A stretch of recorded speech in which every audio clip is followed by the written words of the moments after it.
expositor o facilitador de esta mañana, nos viene con el tema papás fuertes, emocionalmente fuertes. Para nosotros es un gusto y un placer tenerlo aquí con nosotros desde Costa Rica.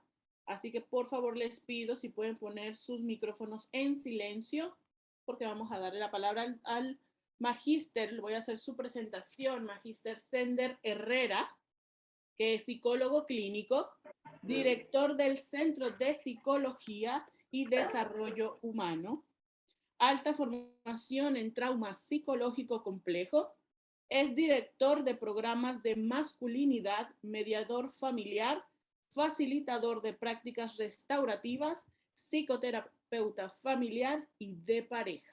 Así que sin más, y con esa alta gama de experiencia, por favor, Magíster Sender, bienvenido al programa de asesoramiento para padres separados, cuarto congreso. El micrófono es todo suyo. Gracias. En primer lugar, gracias al órgano judicial de la República de Panamá, al Tribunal Superior de Familia, a las colegas que me invitaron, a Yariela en específico, que la he conocido en formaciones acá, que hemos estado juntos. Y bueno, espero que este sea un tema pertinente, que ayude a comprender los desafíos que hay ante las separaciones cuando estas son altamente conflictivas.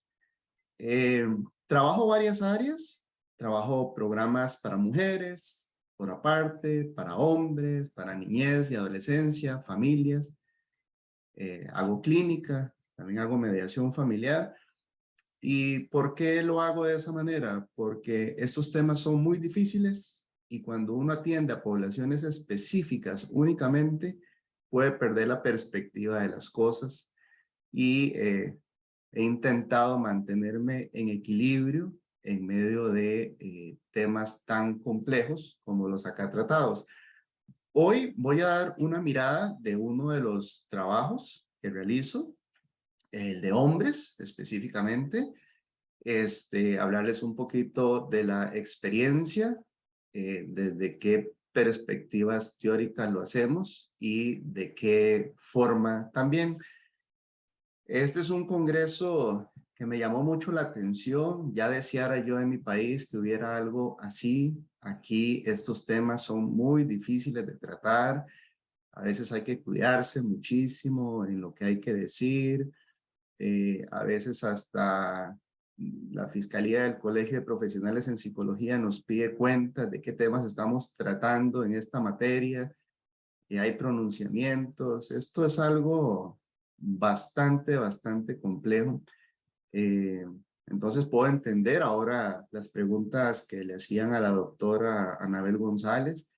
Son preguntas difíciles y yo las entiendo desde el sufrimiento, desde la ternura, desde la desesperación, desde el no saber qué hacer en muchas ocasiones. Y hay tantas personas involucradas y las más vulnerables, las personas menores de edad, las niñas, los niños y los adolescentes. Y si bien es cierto, voy a hablar de papás, de masculinidad, mi mirada estará puesta en la niñez y la adolescencia, que es una de las poblaciones que se ven altamente afectadas a lo largo de la vida. Porque hoy atendemos personas adultas que vivieron eso en su infancia. Atendemos a niñez y adolescencia que ahorita lo están viviendo en este momento. Y eso nos permite constatar que esta temática nos afecta a lo largo de la vida. He venido trabajando este tema. UNICEF aquí en Costa Rica me ha invitado a hablar de esto, el Patronato Nacional de la Infancia. Muchos de los programas que realizo lo hago a nivel de municipios, de municipalidades. Las municipalidades son las que contratan los servicios. Ahorita les voy a contar un poquito de eso, que sí es muy bueno, muy bueno, porque eso nos ha permitido tener grupos de hombres abiertos todas las semanas durante todo el año. Y eso es un gran logro, y eso es gracias a las municipalidades. Y me gusta hablar de papás fuertes, haciendo alusión a este mandato de la masculinidad de que los hombres tenemos que ser fuertes, ¿verdad? Que es uno de los mandatos. Sin embargo, trato de transformar eso a que si vamos a ser fuertes, que seamos entonces emocionalmente fuertes, que seamos personas emocionalmente fuertes para nosotros mismos en primer lugar y para las personas que están a cargo de nuestro cuidado y de nuestra protección. Algo que aprendemos en estos espacios que les voy a ir comentando en el trayecto es la importancia de la pausa, aprender a hacer pausa, aprender a ralentizar la intensidad emocional que se presentan en los conflictos y nos llevan muchas veces a decir y hacer cosas que lastiman mucho. Entonces la pausa es una de las habilidades a desarrollar y dice Víctor Frank, que es un psiquiatra que estuvo en los campos de concentración nazi, que sobrevivió y luego continuó con su carrera y escribió muchos libros a partir de esa experiencia.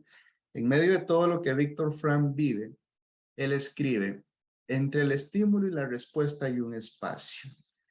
Es decir, entre lo que sucede, que a mí me desagrada, y la manera en cómo yo respondo, en medio de esas dos cosas hay un espacio. Hay un espacio del cual yo sí puedo tener poder, del cual yo sí puedo tener control, del cual yo puedo asumir responsabilidad. En ese espacio tenemos el poder de elegir nuestra respuesta. Y justamente en esa respuesta se encuentra nuestro crecimiento y nuestra libertad. En esta materia de papás separados, mamás separadas, parejas separadas, una de las preguntas que se hacen en las mediaciones familiares es, ¿cómo quieres que te recuerden tus hijos cuando hablen de este proceso? Cuando sean personas jóvenes, adultas, y tengan que hablar de lo que vivieron, ¿cómo quieres que te recuerden? ¿Cómo quieres que recuerden esta experiencia? Y los invitamos a ver la dificultad actual en una línea de tiempo, en una línea de tiempo que les permita ver los efectos y les permita hacer pausas, conociendo los efectos que pueden tener muchas de las situaciones que vamos a experimentar. Estoy hablando de los divorcios altamente conflictivos, porque como decía la compañera al inicio, el divorcio en sí mismo no es causa de problemas psicológicos o traumas, obviamente es un proceso de duelo, tendrá un ajuste emocional y se presentarán síntomas ansiosos y depresivos en algunos casos, pero es lo esperable en medio de una separación, porque es un duelo, es una pérdida. Sin embargo, el que este duelo se convierta en patológico, en que estas relaciones se conviertan en relaciones disfuncionales, ya eso sí va a depender de las personas adultas, de cómo gestionen ese conflicto. Por eso una de las habilidades que se debe alimentar, cultivar en estas situaciones es aprender a hacer pausa. Bueno, este es uno de los círculos de hombres que dirijo. Nosotros atendemos grupos de hombres todos los días durante la semana. Este es uno de los grupos presenciales. También tenemos grupos virtuales todas las semanas. Y elegí esta imagen porque no sé si ven una silla vacía. Parece que hay una silla vacía ahí. No es una silla vacía, lo que hay ahí es un teléfono celular, porque uno de esos hombres está en casa por cárcel y la única manera de poder asistir a los grupos es que sea virtual. Entonces ahí tenemos un grupo híbrido en ese momento en donde algunos de los miembros están en presencial y otro está en virtual. Nosotros le llamamos círculo de hombres,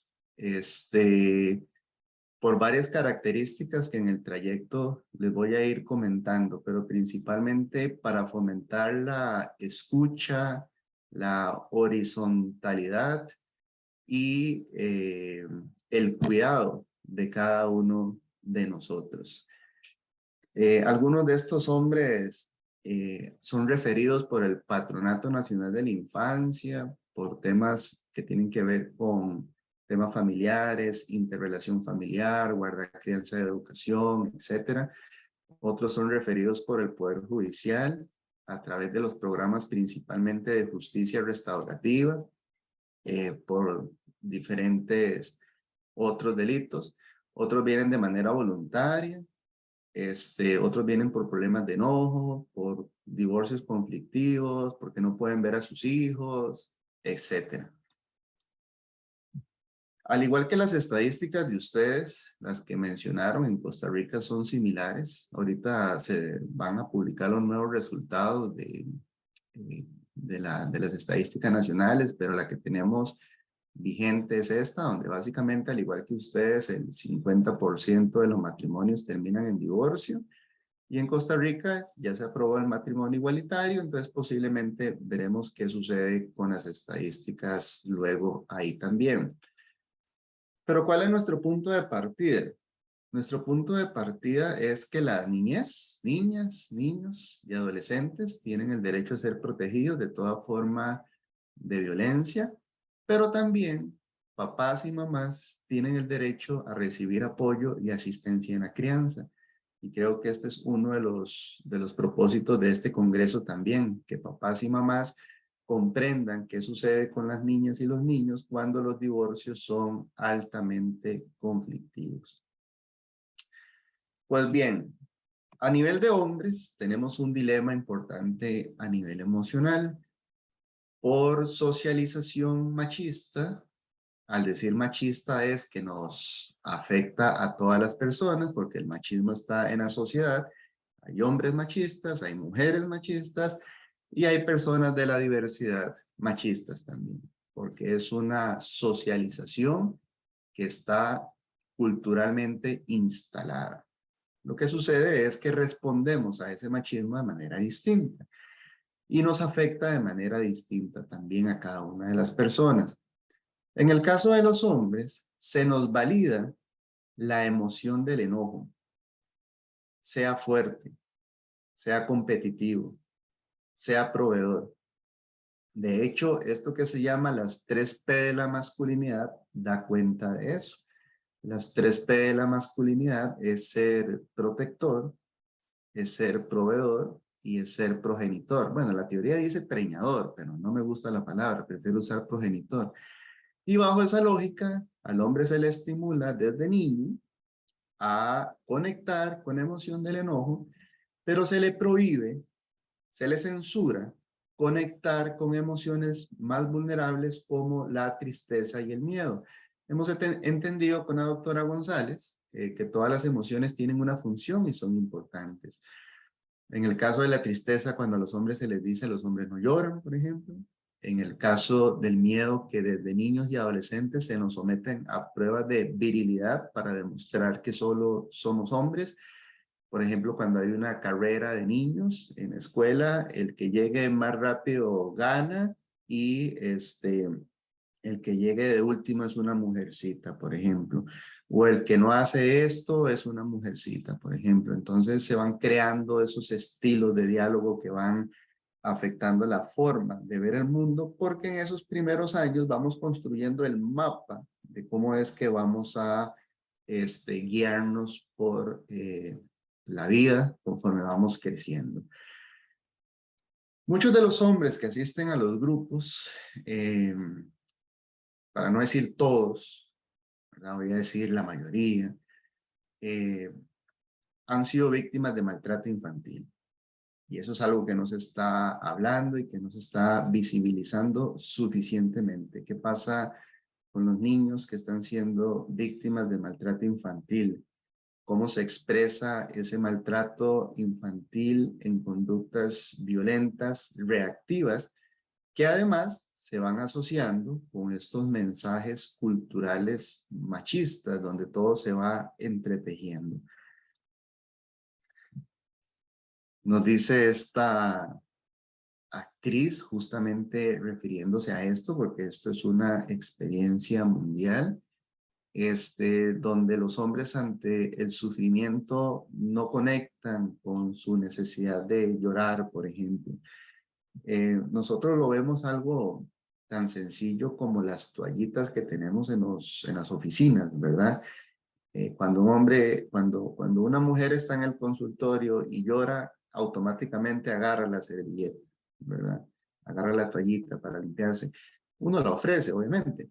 El hombre no, el hombre hay que dársela. Él considera un acto no viril tener que agarrar una toallita y limpiarse sus lágrimas, por ejemplo. Y eso es parte de lo que van aprendiendo en el grupo, a vulnerabilizarse, a expresar, a identificar sus emociones, a poder conectar con ellas. ¿Y cuál es el resultado? Tenemos mejores papás, porque así se logra constatar, y mejoran en las relaciones de pareja y laborales y otras. Estos temas emocionales que estamos hablando y cómo les afecta a los hombres tienen una alta incidencia en el tema del suicidio.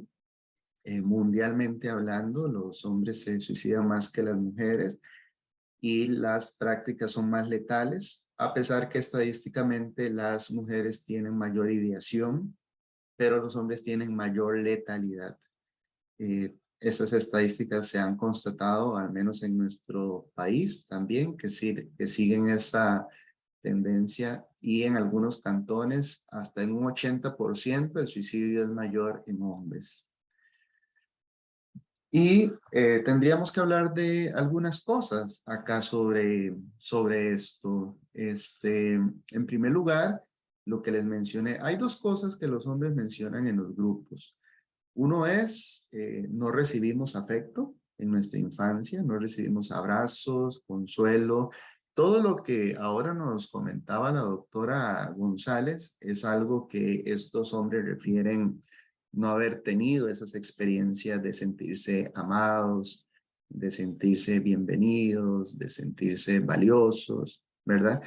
Y detrás de todas esas situaciones que traen, ¿verdad? Ellos tienen algunas expresiones en el grupo como yo vine por este tema y luego me di cuenta que tenía cartón lleno, no sé si igual usan la expresión allá, si no la explico, pero hace referencia a que no era una cosa, eran muchas. Y nunca vienen por un tema de cómo fue su infancia. Vienen porque ahorita tienen problemas de enojo, vienen porque ahorita tienen una separación difícil, vienen porque no les están permitiendo ver a sus hijos, a sus hijas, etcétera, etcétera, etcétera. Pero conforme vamos profundizando en las reuniones, se van dando cuenta de que han venido experimentando una serie de experiencias bastante traumáticas. Yo diría también que un alto porcentaje de los hombres que asisten a estos grupos son personas con trauma complejo. Aquí habría que mencionar el apego, la importancia del apego. Nosotros tenemos dos tipos de apego. Tenemos un apego seguro y un apego inseguro. A veces se utiliza el apego popularmente como, es una persona muy apegada, como que si fuera algo malo.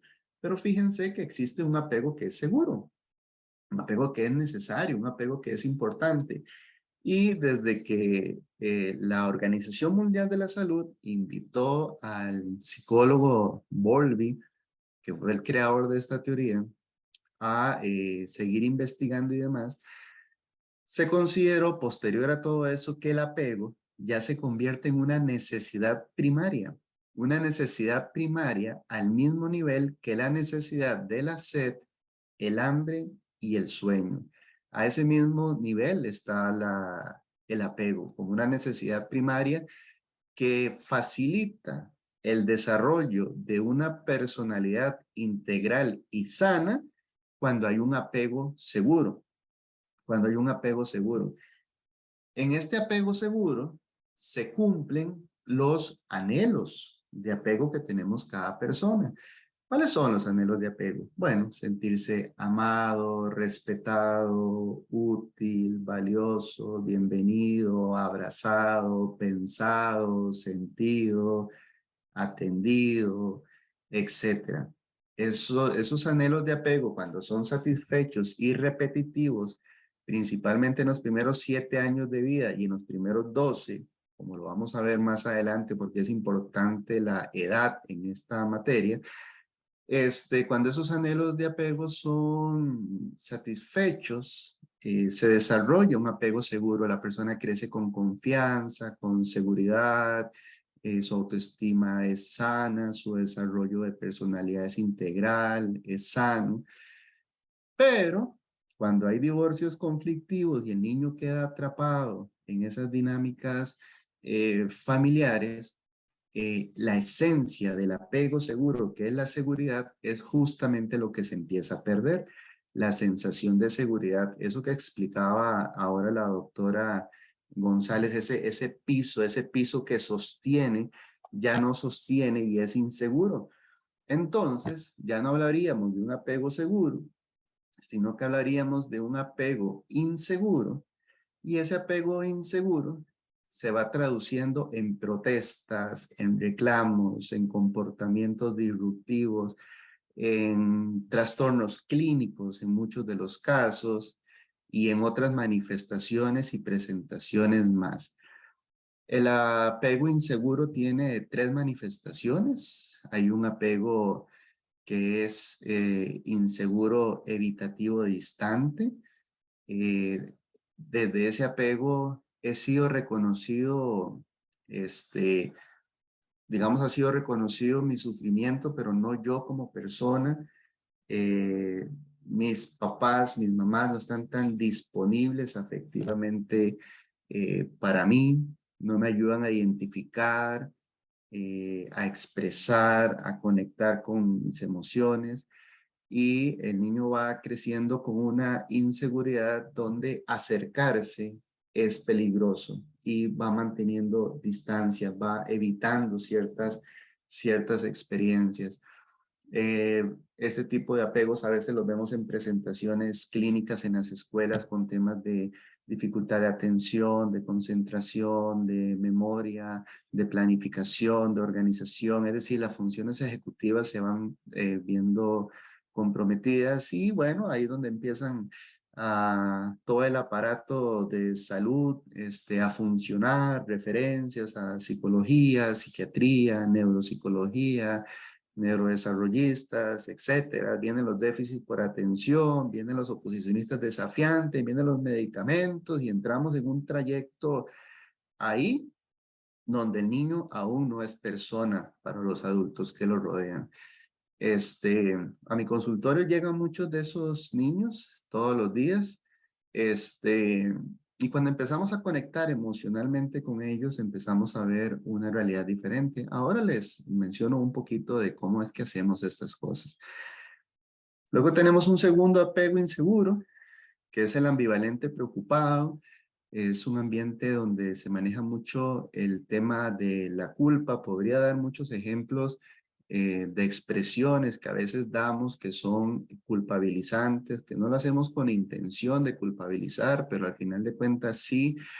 Ahí están los papás súper protectores, los papás que quieren demostrar a todo el mundo los buenos padres que son, los preocupados que son, pero al mismo tiempo ambivalentes. Entonces, estos niños van creciendo con un apego muy ansioso, muy preocupado, muy culpabilizante, y así es como se vinculan desde ese lugar con otras personas, y así se van desarrollando en su adolescencia, así llegan a los trabajos, así llegan a las parejas cuando ya son personas adultas. Y luego tenemos el tercer apego inseguro, que es el desorganizado, que es un apego donde hay manifestaciones de violencia psicológica, de violencia física, donde hay castigos, donde hay humillaciones, donde hay gritos, donde el niño o la niña son testigas de los conflictos de los papás, y en las materias de papás separados, altamente conflictivos. No, es que no puedo comprar eso porque su papá da poco dinero. No, yo no estoy de acuerdo con eso de su mamá porque ella es una loca, ¿verdad? Entonces el niño va quedando atrapado en esas manifestaciones de violencia y no recibe las experiencias de apego seguro, sus anhelos no son satisfechos y va creciendo desde una desorganización emocional. Por eso tan importante el tema que les exponía en la mañana, la primera parte de la mañana, la doctora González sobre el tema de la regulación emocional, ¿verdad? Porque es eso lo que nos encontramos. Entonces, esos apegos se van manifestando en las relaciones, ¿verdad? A veces estamos a la defensiva, como el cuerpo espín, a veces estamos en función de ataque, como ese leopardo, a veces estamos replegados, como esa tortuga, o a veces huimos, como ese venadito que tenemos ahí. Pido perdón a los animalitos por tomarlos como ejemplo para las metáforas, ¿verdad? Entendemos que todos son importantes y no desarrollamos percepciones negativas hacia ninguno, pero nos sirve como metáforas. Eso tiene un efecto en los estilos de comunicación, y el cómo yo voy conectando con esta parte emocional, ¿verdad? Pues tenemos las clásicas, estilos de comunicación pasivas, como el ratoncito, que no se defiende, que huye, que no expresa, que su autoestima es baja. Tenemos el estilo de comunicación del león, ¿verdad? Que es fuerte, solamente a su manera, violento, etcétera.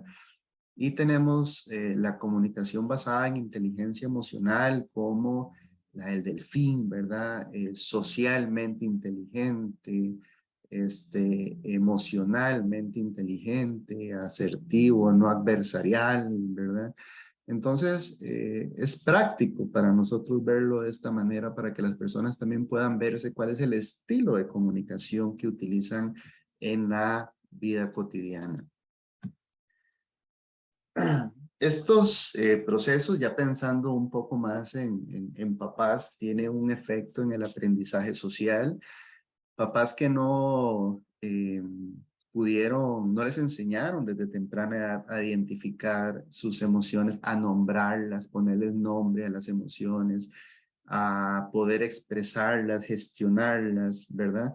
Van creciendo con esas dificultades y por eso es importante el desarrollo de habilidades psicosociales para ir reparando esas situaciones difíciles que fueron ocurriendo, porque eso que nos pasó en los primeros 12 años, y muy vinculante emocionalmente en los primeros 7, es nuestro mapa, como les decía al inicio, y es el mapa que ofrecemos.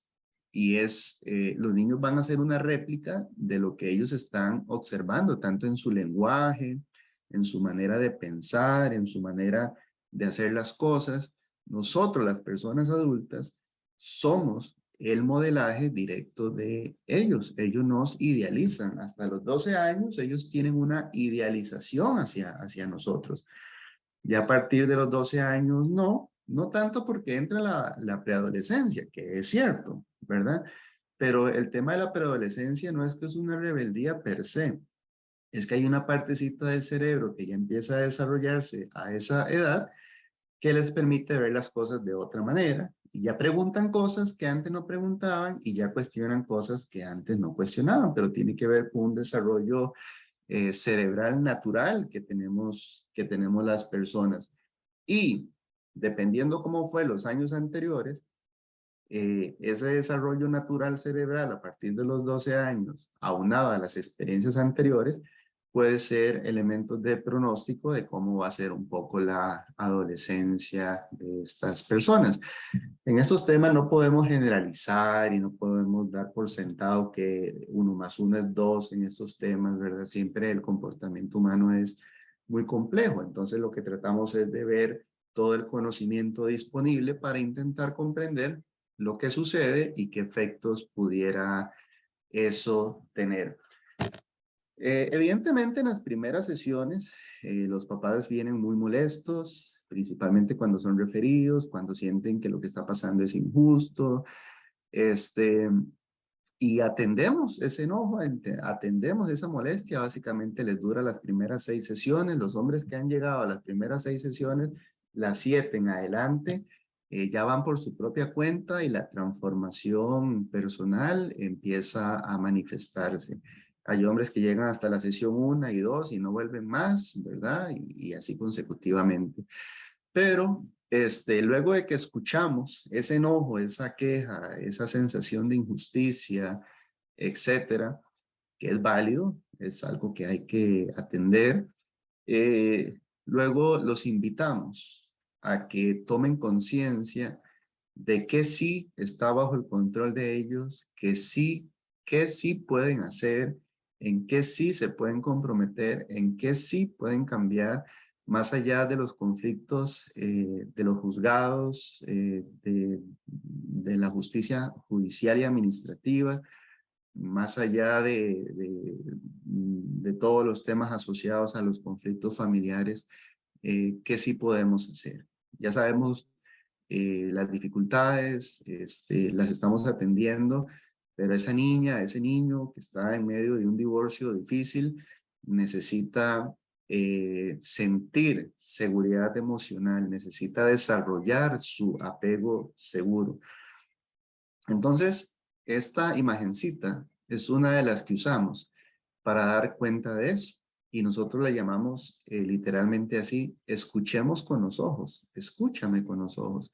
En la fábula tenemos: papá, dice Santi, dime, dice el papá, papá, escúchame. Te estoy escuchando, Santi. Papá, escúchame con los ojos. Mírame, obsérvame.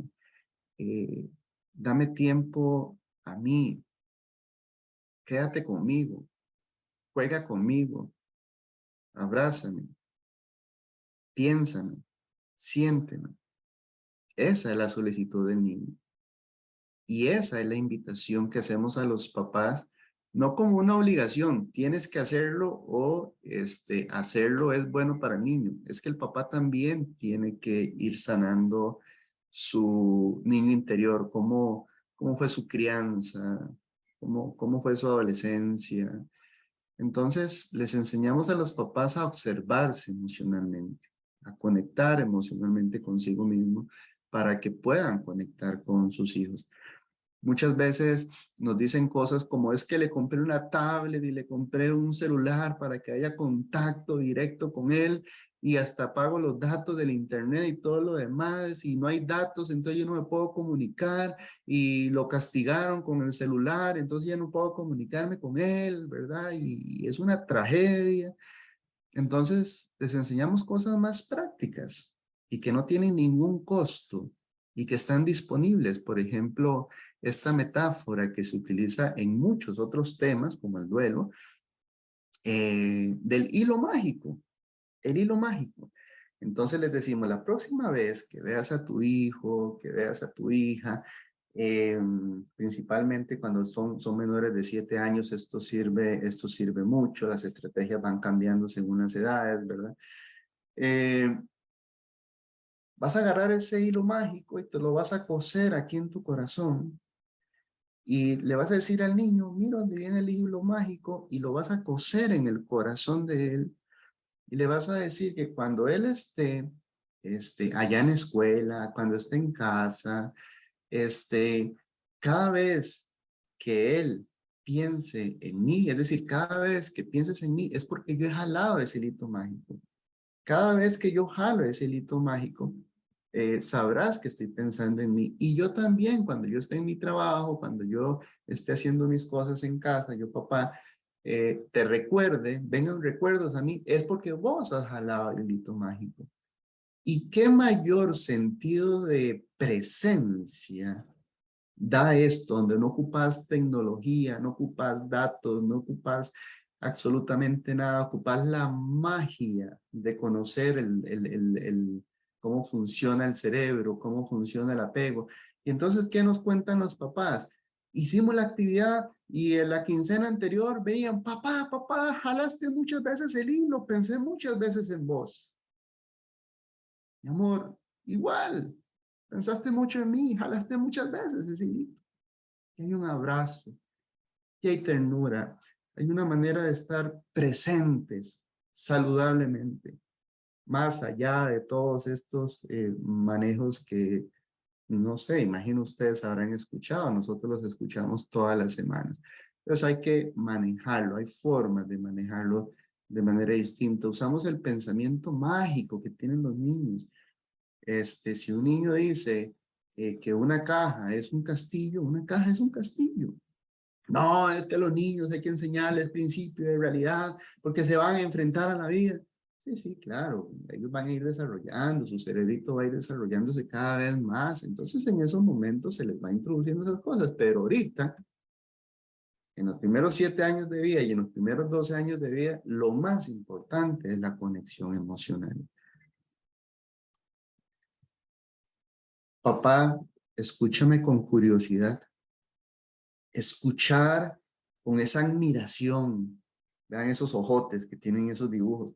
¿Por qué a los niños les gusta tanto esta cultura, cómo se llama esta cultura japonesa? Ahorita se me fue el nombre, que ellos ven mucho, desde videojuegos hasta telenovelas, etcétera, bueno, de fábula.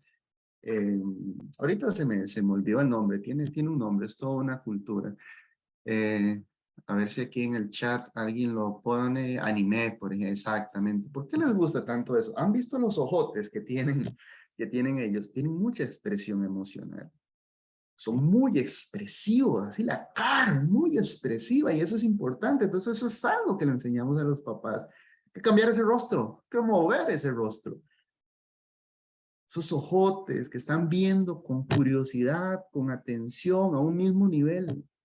Agachémonos, pongámonos al nivel de él. Ya lo decía la doctora González hace un rato, el juego es la principal forma de conexión con los hijos. En el juego nos dicen todo, comparten todo, disfrutan jugar con nosotros. Nosotros también tenemos que aprender a disfrutar con ellos. Entonces, es una escucha curiosa, es una escucha atenta.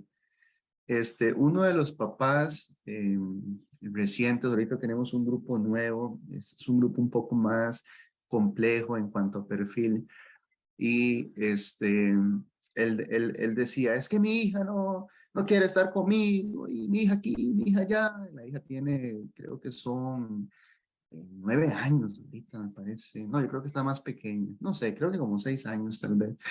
Y esto y lo otro. Entonces ahí en el círculo, ¿verdad? Cuando todos, ahora les muestro cómo lo hacemos, eh, él se da cuenta a través del círculo de hombres, del círculo de escucha, de que los momentos en los que él está con la hija realmente está con su celular, que no está con su hija.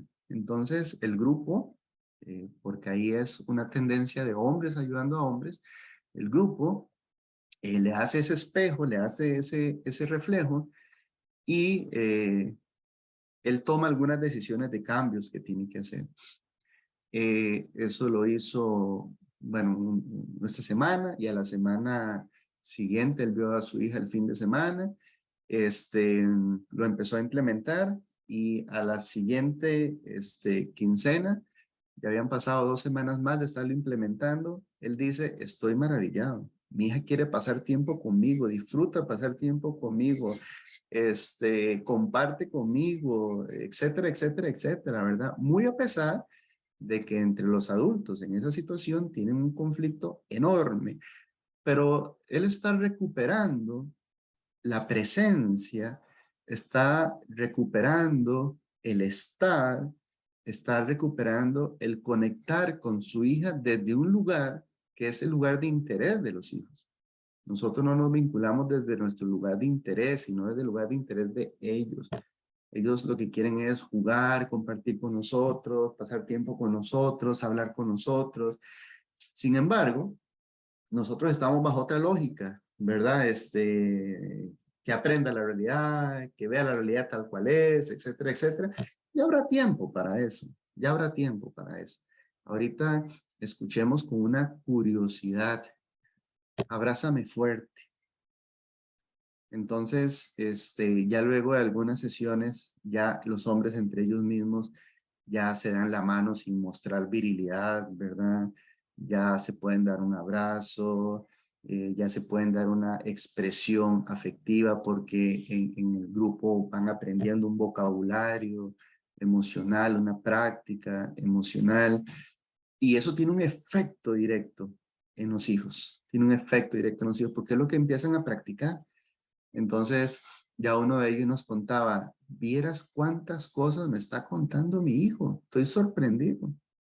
No tenía idea de que algo tan sencillo, como a veces no hacer nada y estar solamente atento sin decir nada, tenga una fuerza tan grande para poder conectar con mis hijos. El tacto, neuropsicológicamente hablando, tiene un efecto importante en la conexión emocional y en la creación del apego seguro. Papá, compréndeme. Es otro de estos anhelos de apego para fomentar el apego seguro. Que esta es una imagen que la vemos mucho en redes sociales de una mamá consolando a un hijo. No sé si la han visto. Bueno, nosotros quisimos agarrar esa idea, como todo esto es un tema de socialización, y depositar también con responsabilidad en los papás, que ellos también son responsables de esa regulación emocional de sus hijos, que ellos cultiven la calma, la pausa, la anticipación en ellos mismos y puedan responder de una manera afectiva, de una manera emocional segura a los desafíos que están teniendo sus hijos, sus hijas, en un determinado momento. Entonces, ante una expresión difícil de los hijos, poder entender cuál es la necesidad que está detrás. No quedarse con la máscara, con eso que se presenta a nivel visible, sino ver detrás de esa conducta, detrás de ese enojo, detrás de ese comportamiento disruptivo, qué necesidad de apego está siendo insatisfecha. De repente es una necesidad de sentirse escuchado, de sentirse atento. Uno de los autores que vamos a mencionar dentro de un momentito habla de que los niños hacen cualquier cosa con tal de sentirse atendidos, que les están mirando, que ellos son prioridad. Y a veces el mal comportamiento forma parte de eso también. Bessel van der Kolk era el autor que les mencionaba de lo anterior. Fíjense que académicamente, una manera sencilla de entender nuestro desarrollo cerebral y la importancia de las emociones en estas primeras etapas de la vida, es esto que se ha conocido como el cerebro tribuno, que Bessel van der Kolk también lo menciona, es un libro. Y básicamente lo que esto quiere decir es que cuando estamos en el vientre materno, esa manera en cómo el organismo se va desarrollando desde la espina dorsal, lo primero que a nivel cerebral se empieza a desarrollar es el sistema reptiliano que está más ubicado aquí atrás en el tronco cerebral, que tiene algunas funciones importantes, que algunos llaman un poco más instintivas, más de sobrevivencia, pero neuropsicológicamente hablando, más automáticas, como la respiración. La respiración es un comportamiento automático. Yo no estoy pensando ahorita, voy a respirar, no voy a respirar. No, yo estoy respirando naturalmente. Y me acuesto a dormir y la respiración continúa, esté pensando o yo o no en ella. Entonces, en esa primera parte del desarrollo, desde el vientre materno, eh, esta parte importante de la supervivencia, de las respuestas automáticas, son las que ya vienen un poquito más desarrolladitas al nacer. A partir de que nacemos, es la parte verde de la figura. A partir de que nacemos, ¿verdad? Empiezan las redes neurales del sistema límbico, que es el azulito, a funcionar. El cerebro emocional es el que está, es donde las redes neurales están más activas.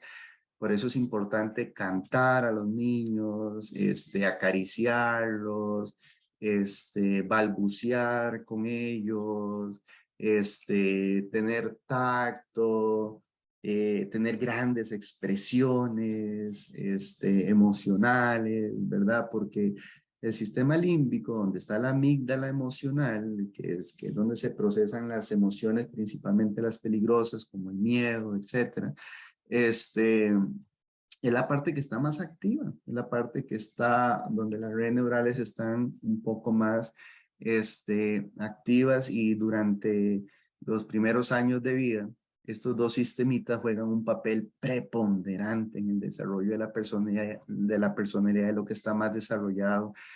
Está el hipocampo ahí en desarrollo en ese momento, que es lo que registra las memorias.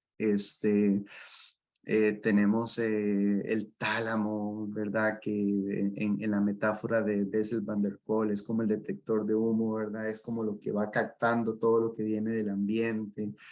La información es procesada primeramente a nivel emocional, si a partir de las nuevas investigaciones de Damasio, por ejemplo.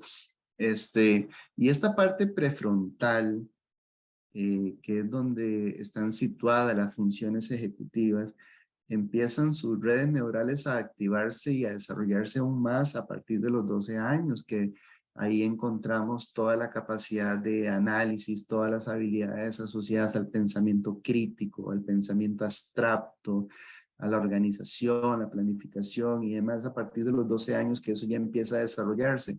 Por eso ustedes observarán que algunos niños tal vez de 6 años llegan a preguntarnos a veces, ¿nos estamos portando bien? Porque realmente no saben lo que es portarse bien. Saben lo que mamá y papá les dicen, pero como mamá y papá a veces no se sientan, no les explican las cosas. Por ejemplo, en niños de 5 años, muchos de los hombres dicen, pero ¿y cómo hacemos? Yo a veces tengo que trabajar y estoy ahí cuidando al niño y a cada rato me busca y me busca y me busca y me busca. Bueno, consíguete un reloj de aguja y dile que cuando el reloj de aguja, la grande, esté aquí, es el momento en que van a ir a jugar. Él no sabe la hora, pero sí puede ver que la aguja cuando esté aquí es la hora de ir a jugar. Entonces, no te va a estar tocando la puerta cada rato. Y ahí se disminuye un montón el estrés con una estrategia sencilla, básica. Uno de estos hombres una vez me decía, me ha encantado la técnica, me ha ayudado un montón porque mi hijo está más regulado. Eh, pero ahora tengo un problema, me dice. Ahora él me lo aplica a mí. Y eso es desafiante y eso aquí, el papá que no entendió, ¿verdad? Y le digo, mira, es maravilloso que tu hijo lo esté haciendo porque lo que está aprendiendo es estructura y él lo que te está proponiendo es un tiempo también a partir de su agenda. Él te está proponiendo una agenda. Es maravilloso lo que tu hijo está, su hijo es 5 o 6 años, maravilloso lo que tu hijo está haciendo en este instante. Está incorporando esa habilidad, está desarrollando la habilidad de tolerancia al malestar porque hay que esperar, está desarrollando la habilidad de hacer la pausa, de planificar, de organizarse desde lo que puede hacer, ¿verdad? Con este tipo de actividades. Entonces, cuando los conflictos por divorcio altamente problemáticos son antes de que los niños tengan 12 años, la mayor conciencia que nosotros tenemos que tener es que lo que está más desarrollado, donde hay más redes sinápticas funcionando ahí, es las partes cerebrales involucradas con el tema de las emociones. Por eso es que el tema del apego, el tema de la conexión emocional, el tema de brindar seguridad, hacer sentir seguro al niño y la niña, es importante a esas edades.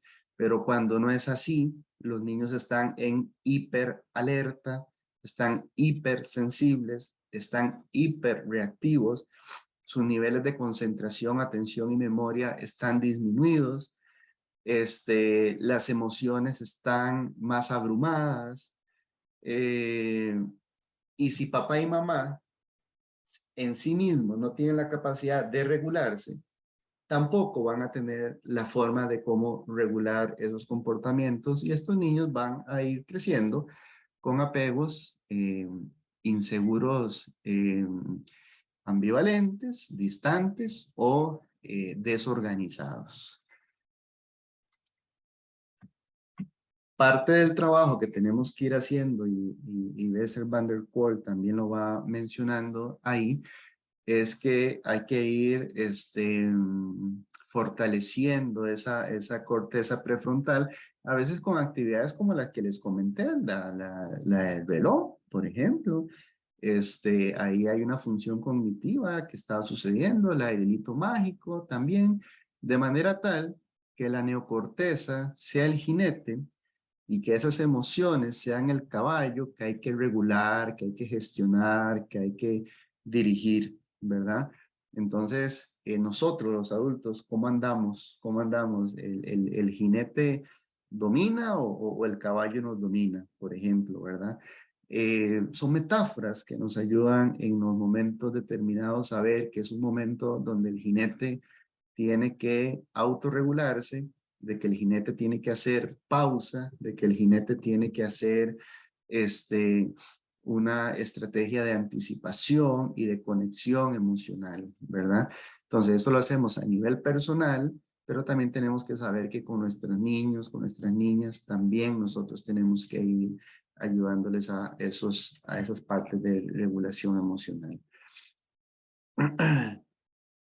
Todas las personas tenemos una ventana de tolerancia. La ventana de tolerancia es diferente para todas las personas. Tratamos de mantenernos dentro de nuestra ventana de tolerancia para estar en calma, para estar en pausa, para poder tener conciencia de cómo mis reacciones pueden afectar. Aquí enseñamos nosotros a los hombres una técnica que se llama el 10-10-10.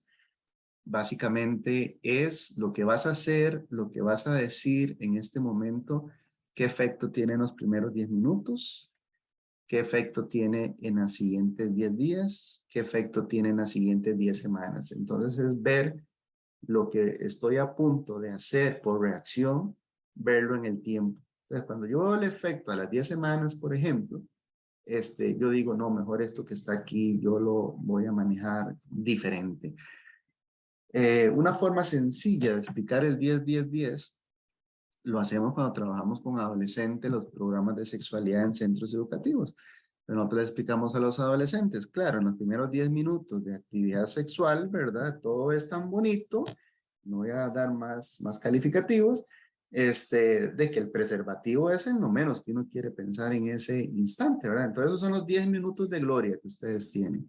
Perfecto. ¿Y cómo van a ser las siguientes 10 semanas? Uy, preocupados por el tema de la menstruación y todo. Y si no vino, ¿cómo van a ser los siguientes 10 meses? Uy, ¿verdad? Un bebé, un embarazo no planificado, etcétera, ¿verdad? Entonces el 10-10-10 es una manera de que nos ayuda a regularnos en ese instante a través de una toma de conciencia y tratar de mantenernos en nuestra ventanita de tolerancia, ¿verdad?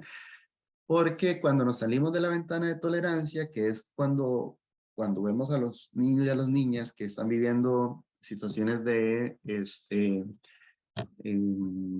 divorcios altamente problemáticos, ¿verdad? Es que son más sensibles a nivel de sensaciones, son más reactivos a nivel emocional. Cuando nos salimos de la ventana de tolerancia hacia arriba, hacia la hiperalerta, hacia la hiperexcitación, hacia el hiperactividad, ¿verdad? Hay un estado de alerta máxima, vienen imágenes intrusivas, ¿verdad? Como recuerdos, temores. Algunos niños dicen, por mi culpa es que mis papás no están juntos y mis papás, si yo no existiera, mis papás no tendrían problemas, no estarían peleando, pelean por mí. Porque a veces los papás decimos, es que todo lo que hago lo hago por vos. ¡Wow! Eso es un mensaje de culpabilización enorme, enorme para un niño. Porque el niño piensa que es por su culpa y que no ha sido suficiente, para poder sostener la relación entre papá y mamá. Y va creciendo con la imagen, con el pensamiento, no soy suficiente, no soy merecedor de ser amado. Van creciendo con esos pensamientos, con esas imágenes y sus maneras de representarlo hacia afuera, que es lo que la gente ve, si está fuera de su ventana de tolerancia hacia arriba, con hiperexcitación, tenemos esto que estamos mencionando acá, pero también hacia abajo, ¿verdad? Niños, es que hay niños más tranquilos. Yo ahorita estoy dando un curso de trauma psicológico complejo a los albergues institucionales del Patronato Nacional de la Infancia. Y una de las cosas que yo les digo es, claro, cuando ustedes me refieren a los niños, ustedes me refieren a los que están fuera de su ventana hacia arriba, porque el 100% de la población tiene trauma, eso hay que decirlo. Ellos creían que no, que nada más tenían trauma los de comportamiento disruptivo, no, esos son los que se salen de la ventana de tolerancia hacia arriba. Pero hacia abajo son niños bloqueados, disociados, con letargo, que pareciera, ay, que qué bien que se comportan, que qué buenos son, esos no ocupan ayuda, y no lo refieren. Entonces yo les decía, ustedes están viendo el trauma solamente como comportamiento problemático hacia arriba, pero hay un comportamiento problemático hacia abajo que no están atendiendo. Ese niño no es que se está portando bien, que está ahí quedito, lo que está es disociado, bloqueado, colapsado, congelado. Esa es otra cosa. Igual vemos esto en los niños y niñas víctimas de divorcios altamente problemáticos. Es que a mi hijo no le ha afectado, él está bien, vea lo que tranquilo que es. Claro, está disociado, está bloqueado, está congelado. ¿Cómo hacemos? ¿Cómo hacemos para enseñarles a los hombres a ir conectando con sus emociones en grupo, en tribu, ir desescalándose, ir entendiendo el conflicto desde otro lugar? Porque nosotros les enseñamos dos cosas, o sea, les decimos dos cosas. Mira, tú puedes intentar resolver este conflicto desde esta situación, perdón, desde el conflicto, desde el enojo, desde el pleito, abogados van, abogados vienen, o desde el amor, desde la ternura, entendiendo el mundo interno de tu hijo, el mundo interno tuyo, desde qué lugar quiere resolver esto. Y conforme lo van entendiendo, claramente optan por resolverlo desde el afecto, resolverlo no tanto desde el conflicto, porque el conflicto al final es quién tiene la razón, si la tiene ella, si la tengo yo, ¿verdad? Y para el desarrollo integral y de la personalidad sana del niño, eso no es relevante. Lo relevante es la conexión emocional, que seas fuerte emocionalmente para él. Entonces, en los círculos, cuando nos reunimos, utilizamos las declaraciones afectivas, que eso tiene que ver con aprender a identificar, nombrar y expresar sus emociones. Usamos el método de las preguntas restaurativas, ¿verdad? Que básicamente es un guión de tres niveles. ¿Qué sucedió? Pasado. ¿Qué has pensado desde entonces? Presente. Y cómo esto que sucedió me lastimó a mí o lastimó a la otra persona. Y en esa vertiente de futuro, ¿qué tiene que suceder para que las cosas estén mejor? Entonces, bajo esa lógica organizada, planificada, un guión estructurado, invitamos a la persona a que internamente se vea en esas tres vertientes, pasado, presente y futuro. ¿Qué sucedió? ¿Qué has pensado desde entonces? ¿Qué tiene que suceder para que las cosas estén bien? Y las reuniones espontáneas, que son los manejos de las situaciones en sitio cuando suceden, de que las hagan desde estas dos lógicas anteriores, ¿verdad? Que tengan como este guión dentro de sí mismos. Y el círculo, que es lo que les voy a explicar a continuación. Cuando nos reunimos en grupos, tenemos en cada sesión de 2 horas, 5 momentos metodológicos, en donde 3 de esos momentos son círculos, y siempre empezamos con un círculo secuencial porque esto permite que todos hablen. Para los hombres es importante hablar porque son 2 las cosas que nos han dicho que se les ha prohibido durante su desarrollo: el que no nos escuchen y que no nos sentimos afectivamente apreciados. Entonces aquí de una manera controlada y regulada, el primer círculo que hacemos siempre es un círculo secuencial, con preguntas muy básicas. ¿Cómo estuvo tu semana? Y cómo estuvieron tus compromisos. ¿Pudiste cumplirlos? ¿Tuviste dificultades? No es una conversación estructurada donde todos hablan. En el siguiente momento lo que hacemos son peceras, ¿verdad? Así es como se le llama. Y ellos ya bromean, ellos dicen, oh, yo quiero ir al piscinazo, dicen ellos, ¿verdad? Hoy yo quiero tirarme a la piscina, haciendo referencia a la pecera, es decir, que hoy yo quiero ser escuchado. Entonces, una persona, bueno, es un método de 4 partes, una persona expresa lo que está pasando, ¿verdad? Cualquiera que quiera en ese momento ser escuchado. Luego el grupo afuera hace resonancias con eso, no da consejos, no interpreta, no hace juicios, el grupo no hace eso. El grupo lo que hace es decir, es hablar en primera persona acerca de su experiencia y en un tercer momento se le dice a la persona que entró a la pecera que de lo que has escuchado es útil para vos. Entonces ya dice, bueno, lo que dijo tal persona me parece valioso, lo que dijo tal otra, etcétera. Y en un cuarto momento es, ¿qué de todo esto que eliges lo puedes implementar y cómo de aquí a la próxima reunión? Entonces la persona se lleva un compromiso que luego es revisado aquí en este primer lugar, ¿verdad? Porque en el otro círculo, luego volvemos otra vez al círculo general, lo que ellos ahí hacemos es, bueno, ¿qué aprendimos hoy? Y a partir de lo que aprendimos hoy, ¿con qué nos podemos comprometer de aquí a la próxima reunión? Y básicamente esos 3 círculos son los que hacemos todas las semanas. Eso permite la libre expresión, sin juicios, permitiendo que la persona conecte con sus emociones, se permita ser escuchada y permita revisar aquello que realmente no está haciendo bien, ¿verdad? Porque en las preguntas restaurativas tienen como finalidad, porque van en 2 líneas, cuando yo soy afectado y cuando yo afecto. Entonces, hay una parte donde la persona semana a semana reconoce que no estuvo bien en lo que ahí sucedió. Y eso la idea es que lo lleve a la implicación práctica. Y lo revisamos semana a semana. Utilizamos el método en esos diálogos de la comunicación no violenta. La comunicación no violenta o empática o consciente, como también se le llama, tiene 2 partes, que es la empatía y la expresión, y tiene 4 componentes, que es la observación, el sentimiento, la necesidad y la petición.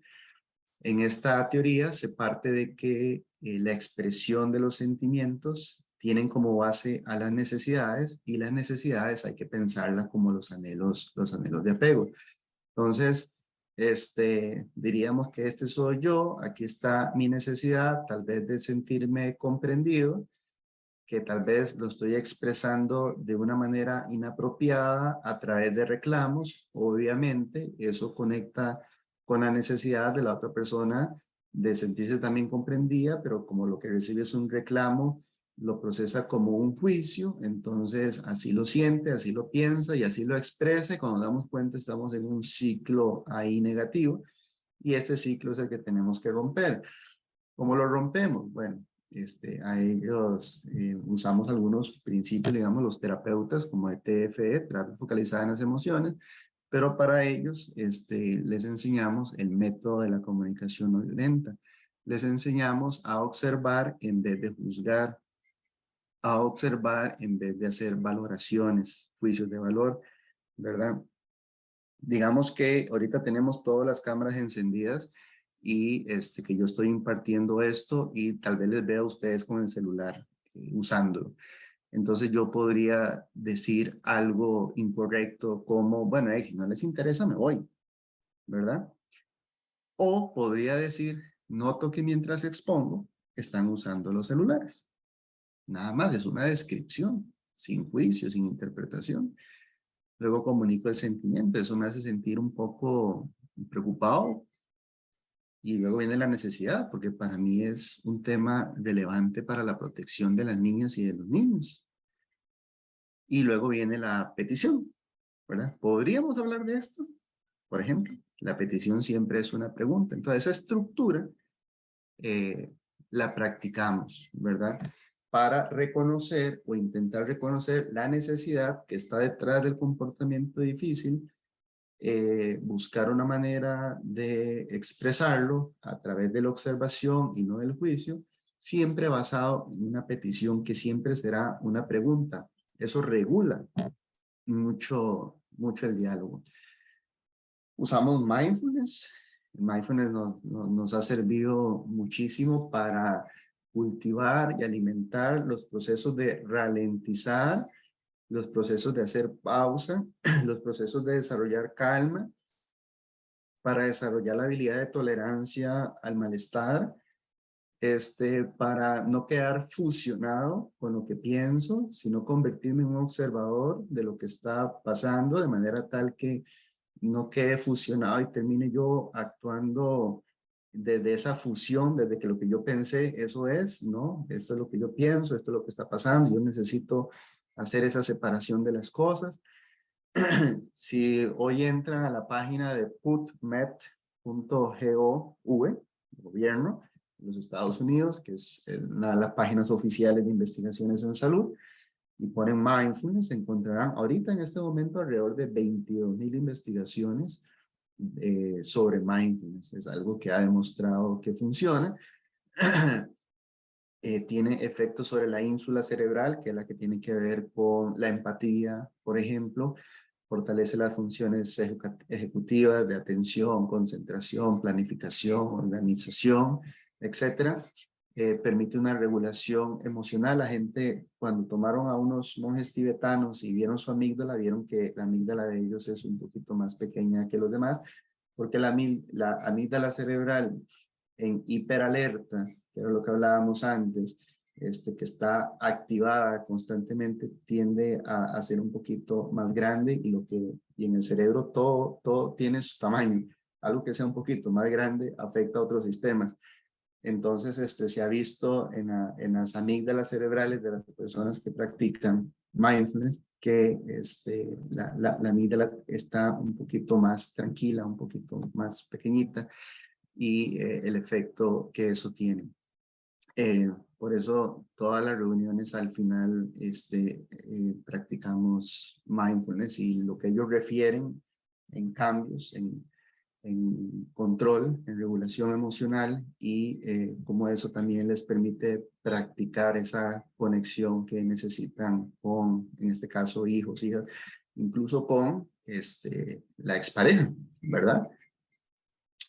Porque a veces es mucho reclamo, mucho pleito hacia la expareja, y luego ya aprenden a verla desde otro lugar, ¿verdad? Diferente. Con que sea cordial ya es un montón.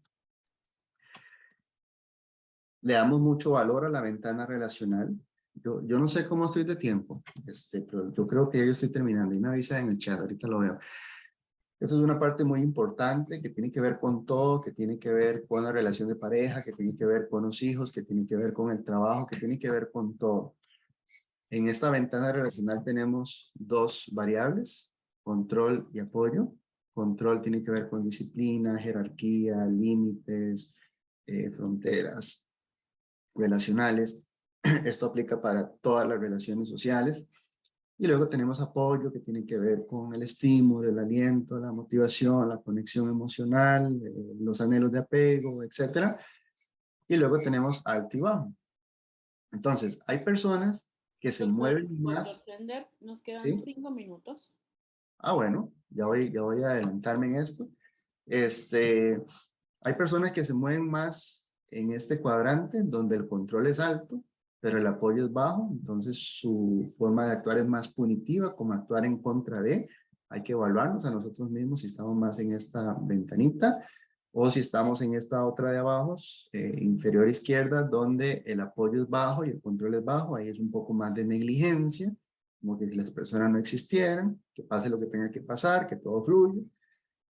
O tenemos lo que aparentemente es lo mejor, ¿verdad? De alto apoyo, pero bajo control, en donde terminamos siendo permisivos, complacientes. En el tema de los papás les decimos papá McDonald's, ¿verdad?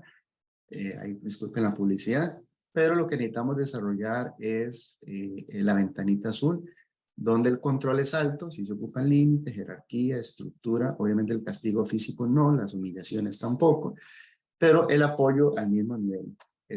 Control y apoyo, motivación y conexión al mismo nivel.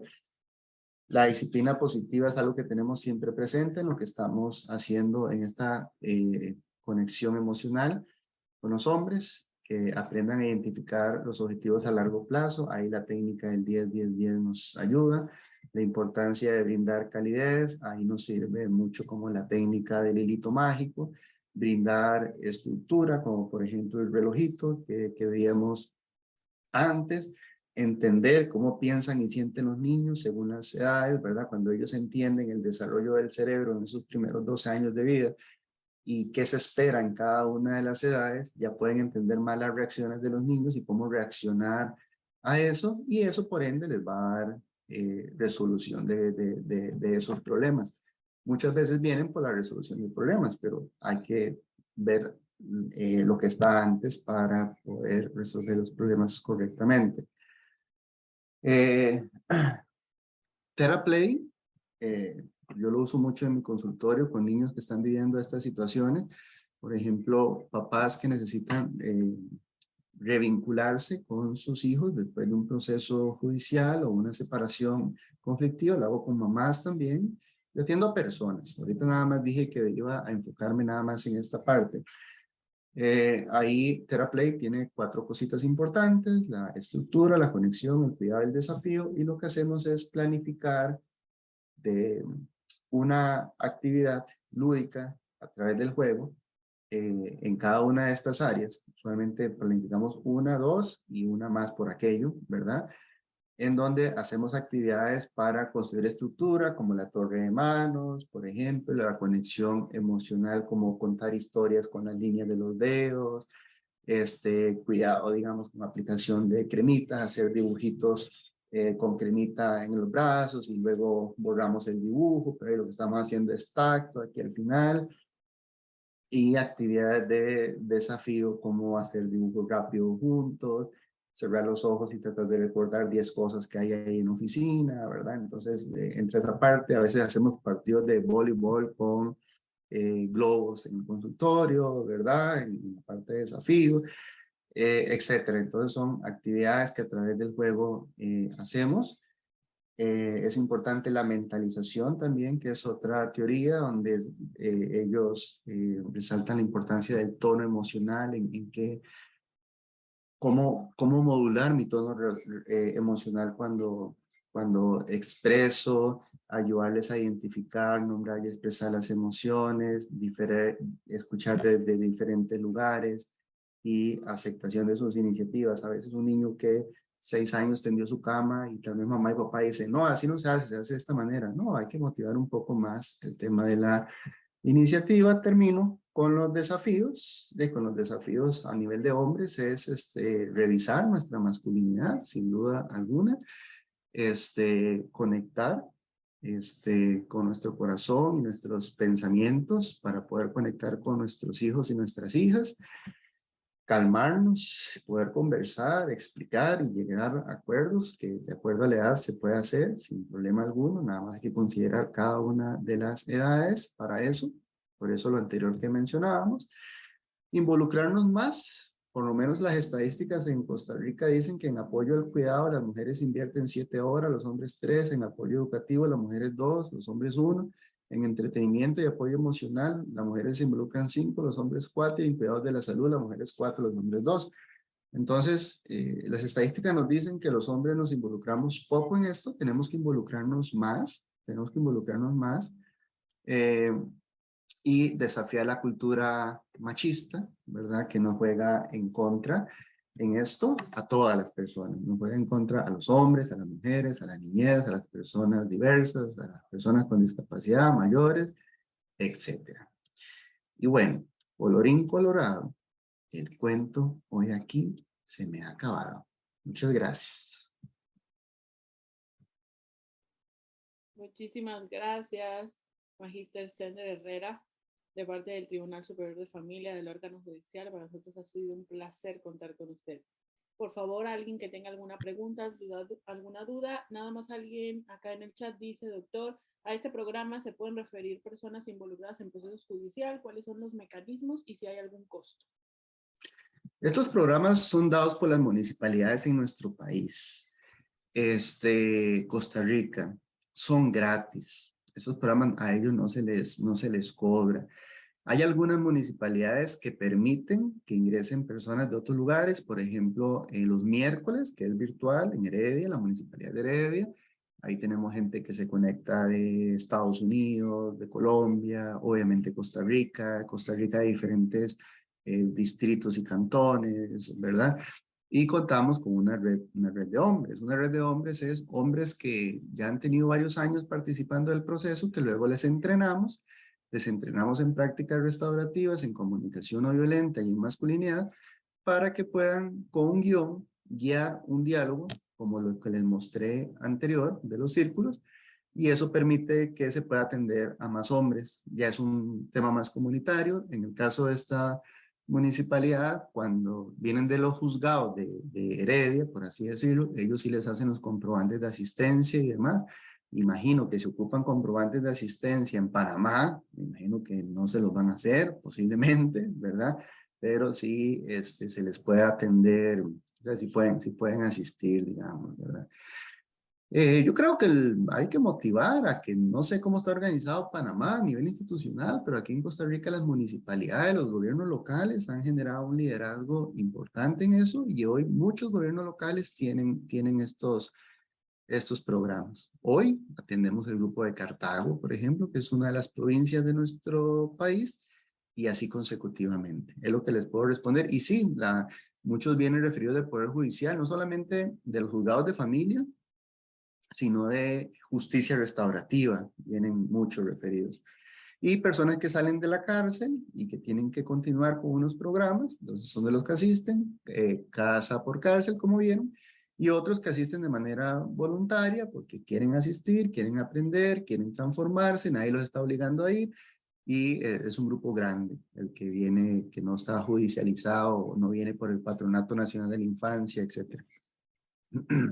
Excelente. Tenemos dos personas más. Hago las últimas dos preguntas, doctor. La primera es, opinión del uso de celular en las visitas entre hijos y padres. ¿Perdón? Opinión del uso de celular en las visitas entre hijos y padres. Las visitas entre hijos y padres. Bueno, no sé si estoy entendiendo bien. Estoy suponiendo que si el niño está con la mamá, que el papá pueda llamar y que si el niño está con papá, que mamá pueda llamar cómo está. Ahí lo que nosotros decimos es los cuidados que hay que tener, porque muchas veces esas llamadas son un interrogatorio que indispone. Y ya le dieron de comer. ¿Y qué comió? Y ya salió a jugar. Y ya hizo la tarea. Entonces se convierte en un interrogatorio, el niño se siente todo estresado y entra en un conflicto de lealtades y ya yo me quiero ir y todo lo demás y ya le afectamos o la semana con la mamá o el fin de semana con el papá, dependiendo de cómo sean los regímenes. Ahorita estoy diciendo uno que es común, ¿verdad? No, no que estoy de acuerdo, pero que es común. Entonces, más que un tema de si es bueno o no es bueno, es la forma en que lo estamos usando porque muchas veces se hace como una manera de control. Estamos ahí en la ventana relacional en alto control y nosotros tenemos que estar en control y apoyo, ¿verdad? Entonces, muchas de esas llamadas se vuelven interrogatorios que indisponen y son contraproducentes. Entonces, más que el qué, si es bueno o mal, les menciono el cómo, ¿verdad? Que no sea para estar entrevistando y estar monitoreando y estar verificando si está con el otro, si está con la otra, etcétera, etcétera, etcétera. Es decir, que el niño no se convierta en una fuente de información para las personas adultas. Excelente. Excelente, doctor Ben. Nilda Santamaría levantó la mano. ¿Puede abrir el micrófono para hacer la pregunta?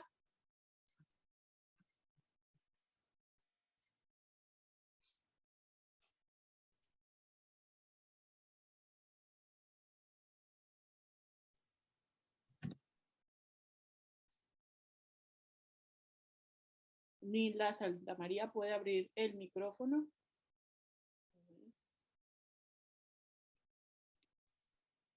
Ok, estaba bloqueada. Buenas tardes. Excelente ambas ponencias, encantada de todo el aprendizaje que voy teniendo.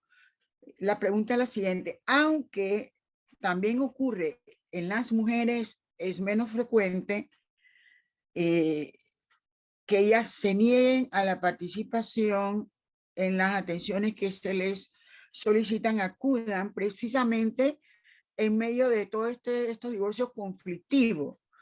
Licenciado Herrera, ¿cómo logran ustedes hacer que los papás, particularmente los papás, asistan a sesiones terapéuticas para que puedan trabajar todo lo que usted acaba de señalar y sobre todo porque esto va a permitir una mejor relación padre-hijos, padre-hijas? Porque con las mamás, repito, a veces ocurre, pero con los varones es mucho más frecuente. ¿Cómo? ¿Qué hacen? ¿Cómo lo logran?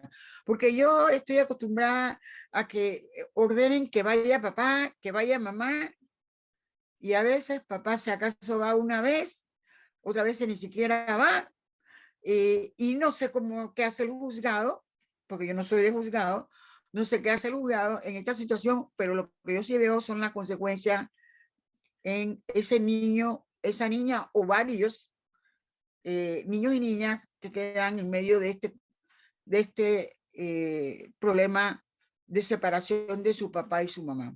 Gracias. Gracias. Bueno, hay que diferenciar de los que son obligados a los que no a asistir, ¿verdad? Los que están obligados, están obligados. Necesitan sus comprobantes y demostrar que están yendo. Y los que no están obligados pasan por un tema de sensibilización, de concientización, de constantemente estar comunicando estos espacios. Los mismos hombres se encargan de invitar a otros hombres. Esa ha sido la mayor estrategia, que ellos mismos se encargan de invitar a otros, a convencerlos. Por eso es que estamos haciendo un trabajo en red. Nosotros le llamamos red de hombres. Ahorita ya la Heredia tiene muchos años de consolidada. Digo Heredia porque soy cantones de acá. Y estamos conformando la de Cartago, que también, para que ellos mismos se encarguen de sensibilizar y divulgar, es involucrar a los hombres con el cambio, pero lo tenemos que permitir también, porque en instituciones públicas hay personas que creen en la real igualdad y equidad, y hay personas que entienden género solamente mujer, y creo que son errores conceptuales, porque el género nos involucra a todas las personas, y en la medida que lo entendamos así, todas nuestras acciones van a ser así también. La sensibilización va a ser así también. Y aquí en Costa Rica se está empezando apenas a implementar algo que se llama, no sé cómo se llama, porque es un nombre larguísimo, pero tiene que ver con espacios de supervisión, de convivencia familiar, en donde han habido temas muy difíciles. Hablamos temas como sospechas de abuso sexual, por ejemplo. Entonces la vinculación es supervisada en un lugar donde va papá, mamá y va la hija y hay un profesional ahí. Pero yo diría que la sensibilización es una primera línea en el caso de las instituciones públicas, de manera tal que se divulgue desde esa real igualdad y equidad. En Costa Rica, por ejemplo, la nueva política de género ya hoy se llama política de igualdad entre mujeres y hombres. Antes era solamente mujeres y género, digamos, ya se está trascendiendo ahí porque el cambio cultural es hacia todas las personas. Todas las personas necesitamos este cambio cultural. A nosotros, el patriarcado, el machismo, a los hombres nos afecta de una manera y a las mujeres les afecta de otras, pero de que a todos nos afecta, a todos nos afecta. Entonces es sensibilización por parte de los funcionarios, divulgación por parte de las instituciones y involucramiento por parte de los propios hombres, que es la estrategia que más ha funcionado, cuando los hombres se involucran no solamente a asistir, sino a hacer un trabajo en red. Y no es fácil. Digo, a los hombres no les han enseñado a expresar sus emociones. Imagínate lo que implica ir a un grupo a hablar, porque es así como lo ven. ¿Cómo ir a hablar yo frente a ese montón de personas? Pero bueno, ellos no saben que al principio no tienen por qué contar sus cosas, sino hasta que sientan confianza. Y el grupo les da la confianza porque ven a un montón de hombres haciéndolo vulnerabilizándose, y eso es la mayor evidencia de confianza que a ellos se les genera. Una cosa es que yo como profesional los convenza y otra cosa es otro hombre o escuchando a otro hombre. Eso tiene mayor impacto. Excelente, Magister Sender. Nuevamente, de parte del Tribunal Superior de Familia, le agradecemos por su excelente exposición dentro del Congreso, cuarto Congreso del Programa de Asesoramiento para Padres Separados. De verdad que creo que podríamos seguir conversando, pero bueno, lastimosamente tengo que dejar ir a la gente a que pueda ir a almorzar para poder regresar en el horario de la tarde.